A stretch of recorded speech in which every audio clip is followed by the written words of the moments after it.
Who is the real শয়তান in your life? শয়তান মুভিটা কম বেশি সবাই আমরা দেখেছি। শয়তান মুভিতে আমি খুব ব্রিফলি তোমাদেরকে বলি যে কি কি ছিল গল্পটা।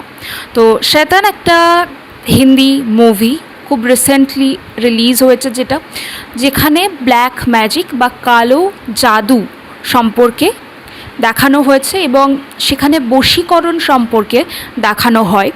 শয়তান একটা মেয়েকে বশীকরণ করে তার কাজের জন্য তার বাবা মার কাছ থেকে নিয়ে যায়। তো সেই শয়তান ছিল একটা তান্ত্রিক। তো এই শয়তান মুভি থেকে আমাদের শেখার একটা বড় লাইফ লেসন আমরা এখান থেকে নিতে পারি। সেটা কি, সেটাই তোমাদের এই ভিডিওতে বলবো। তো দেখতে হলে প্লিজ লাস্ট অবধি ভিডিওটা দেখো। তো শয়তান মুভিতে লাস্ট অবধি এটা দেখা গেছে যে তান্ত্রিকটা তার মুখের বিভিন্ন কথার মধ্য দিয়ে যাদেরকে বশীকরণ করেছে তাদেরকে কন্ট্রোল করে। তান্ত্রিক যা মুখ দিয়ে উচ্চারণ করে ঠিক সেটাই যারা বশীকরণ করা হয়েছে যাদের, তারা সেই কাজগুলো একদম পুতুলের মতো ফলো করে। এটাকেই সাধারণত বশীকরণ বলা হয়।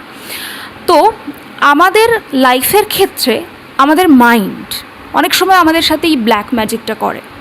আমাদের মাইন্ড যেহেতু আমাদের নিজেদের, তো আমাদের মাইন্ডে যাই আসুক, যাই আমাদের মনে হোক, যে কাজটাই করতে ইচ্ছে করুক, আমাদের মাইন্ড যদি একবার বলে দেয় যে এই কাজটা আমি করব, তো আমার সমস্ত অঙ্গ প্রত্যঙ্গ সব কিছু যেন বশে চলে আসে মাইন্ডের, যে না ওই কাজটাই আমাকে করতে হবে। আমার মাইন্ড বলেছে, আমি নিজে চাইছি, তার মানে আমাকে ওই কাজটাই করতে হবে।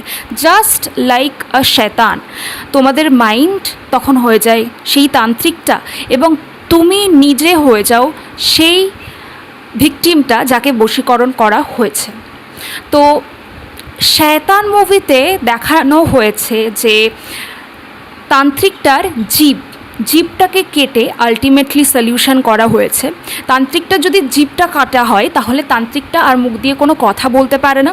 তার ফলে আর কাউকে তার কথার মাধ্যমে তার কন্ট্রোল করার যে সেই ওয়েটাই যখন তার কাছ থেকে চলে যায়, তার জিভ নেই, তার মানে সে কথা বলতে পারবে না। তো তার ওয়েটা চলে যায় যে সে কথা বলে কাউকে বশ করবে।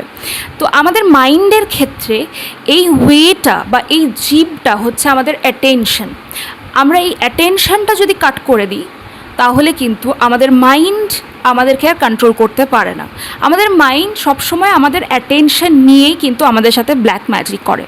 দেখো, আমাদের মাইন্ডের যেটা করতে ইচ্ছে হয় সেটাই আমরা করি যখন মাইন্ডের সেই কথাতে আমরা গুরুত্ব দিই, আমরা অ্যাটেনশন দিই।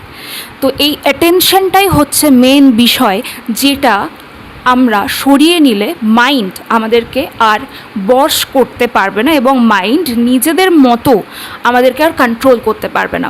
সো ভিডিওটা যদি ভালো লেগে থাকে তাহলে প্লিজ ভিডিওটা শেয়ার করো এবং ভিডিওটার মধ্যে যদি কোনো অসুবিধা হয় বুঝতে, তাহলে আমাকে তোমরা কমেন্টে জানিও, আমি আবার ক্লিয়ারলি বোঝানোর চেষ্টা করব। And till then, tata, stay positive, stay healthy. ভিডিওটা প্লিজ যদি ভালো লেগে থাকে তাহলে চ্যানেলটাকে প্লিজ এখনই সাবস্ক্রাইব করে দাও আর একটা লাইক।